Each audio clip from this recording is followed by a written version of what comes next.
waits for you with hope, and her heart are always open. Paul Gauguin Cruises. 2015년 미술품 거래사상 최고가의 거래가 이루어집니다. 그림 한 점의 가격이 무려 3억 달러, 우리 돈으로 약 3,200억의 그림이 팔립니다. 이 그림이 바로 폴 고갱의 작품인 우리 언제 결혼하니입니다. 화가들은 대체로 크게 두 개의 범주에 속합니다.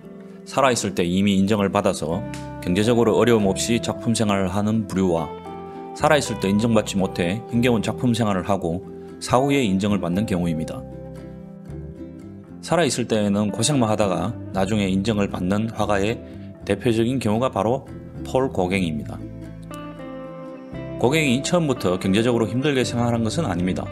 화가가 되기 전에는 정권 브로커로서 경제적으로 큰 어려움 없이 살게 됩니다.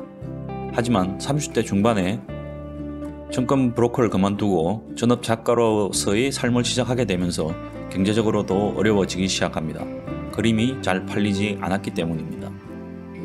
1890년 고갱은 경제적 문제도 해결하고 새로운 그림을 그려보고자 가진 돈을 모두 긁어모아 타히티로 떠나게 됩니다. 타히티는 이때 이미 프랑스의 식민지였습니다. 타히티로 떠날 당시 고갱은 일체의 유럽 문명이 닿지 않은 이상적인 원시 사회로서의 타히티를 상상하였습니다.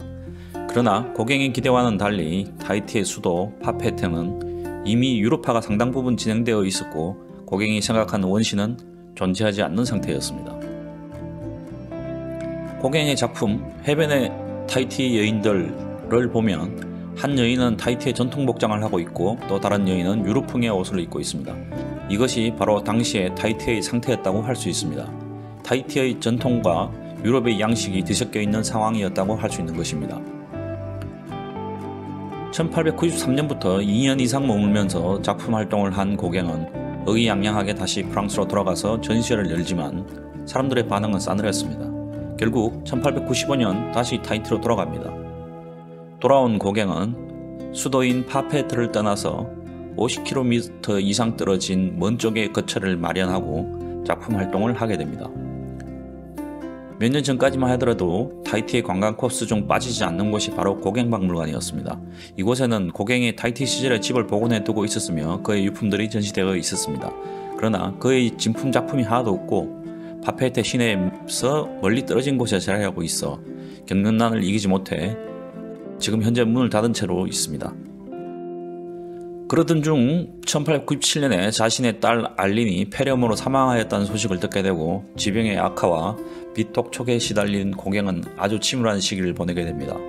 그러나 그는 이 해에 우리는 어디서 왔고 우리는 무엇이며 우리는 어디로 가는가라는 대작을 제작하게 됩니다.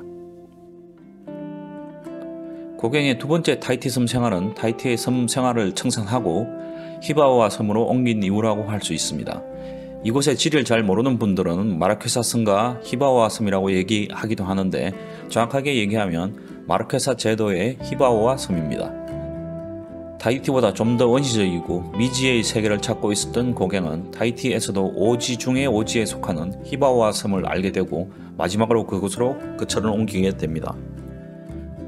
타히티가 중심인 프랑스령 폴리네시아, 즉 프렌치 폴리네시아는 전체 크기가 유럽의 크기와 비슷합니다. 그 중에서도 마라케사 제도는 지금도 가장 오지라고 할 수 있는 곳으로 비행시간이 무려 4시간이나 걸리는 먼 곳입니다.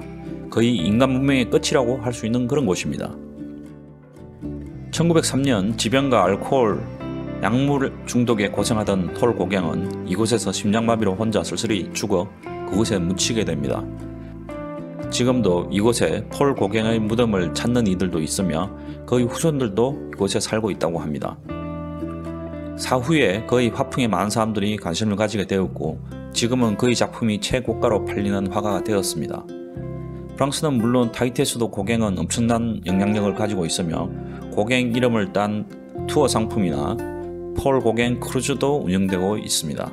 이런 기구한 삶을 살았던 고갱의 인생에 흥미를 느낀 영국 작가 서머셋 모음은 고갱의 삶을 소재로 한 작품 달과 6펜스라는 소설을 쓰기도 합니다. 고갱의 작품은 윤곽선이 뚜렷하고 형태는 단순하며 실제 대상과는 다른 강렬한 색채가 고갱 그림의 특징으로 눈에 보이는 것뿐만 아니라 자신의 경험과 상상을 통한 그림을 원시적으로 그렸다고 합니다. 그래서 이런 점들은 후대의 표현주의 미술에 큰 영향을 준 것으로도 알려져 있습니다.